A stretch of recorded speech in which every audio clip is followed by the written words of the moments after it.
In today's lab, we'll be touring the CSU Horticulture Center to review elements common to typical greenhouse installations. The CSU Horticulture Center is located on the CSU main campus in Fort Collins, Colorado, and supports teaching and research for the Department of Horticulture and Landscape Architecture. Here you will see a list of the various components, materials, and equipment we will cover in this virtual tour.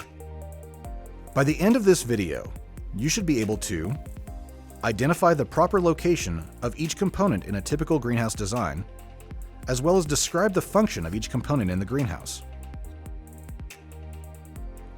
The CSU Horticulture Center consists of 6 individual greenhouse zones that are all independently controlled.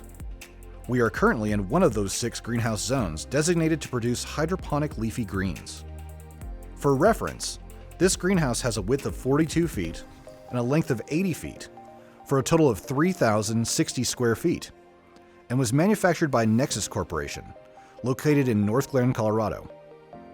Let's begin exploring the design and components of this greenhouse. First, you'll notice that this is a traditional truss frame style greenhouse. This frame of the greenhouse is square steel welded and galvanized. Remember that the truss is a compound component of the frame spanning the width of the greenhouse and consists of rafters, cords, and struts that are welded or bolted together. The struts are the support member of the frame under compression force, while the cords are under tension. Connecting the trusses, we can see the purlins running the length of the greenhouse, which ensure proper alignment. Perpendicular to the trusses, you'll notice the sash bars, which hold our glazing in place. These sash bars also contain a drip groove or condensate channel. This channel allows condensed water from the greenhouse to run down into a drain to avoid dripping on plants. These sash bars run all the way up to the ridge, where you will also notice the ridge vents. The glazing used in this greenhouse is a double-wall polycarbonate. This glazing provides high light transmission and is also resilient to hail damage. Additionally, you'll notice retractable shade curtains when looking up at the glazing.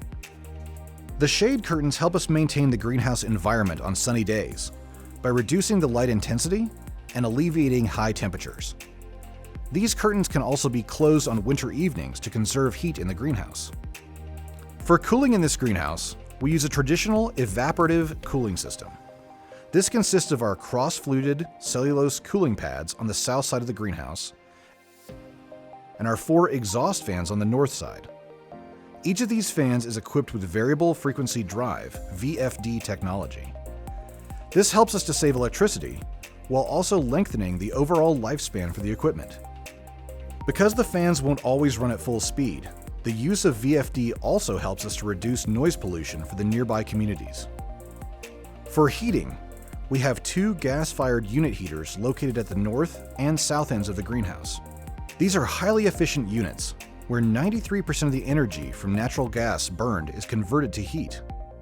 You will also notice that we have 4 horizontal airflow HAF fans located throughout the greenhouse to improve temperature uniformity. Our environment is controlled using a VersaStep control system from Wadsworth Control Systems in Arvada, Colorado. We'll discuss how these systems maintain the greenhouse environment in greater detail later in the course. But for now, know that data is shared with this system from a weather station on top of the greenhouse, as well as from an aspirator in each individual greenhouse.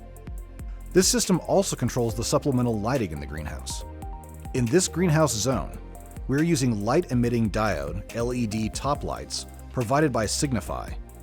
We'll discuss supplemental lighting in greater detail during a future lab. Lastly, let's step outside this greenhouse and into the ventilation corridor. The roof vents in this corridor will open in response to warming exterior temperatures. Air is drawn through the corridor by each of the exhaust fans located in each greenhouse zone. This corridor allows the air to be pre-warmed prior to entering each greenhouse. You should now have a good understanding of the location and function for each of the components, materials, and pieces of equipment we covered in this virtual tour of the CSU Horticulture Center.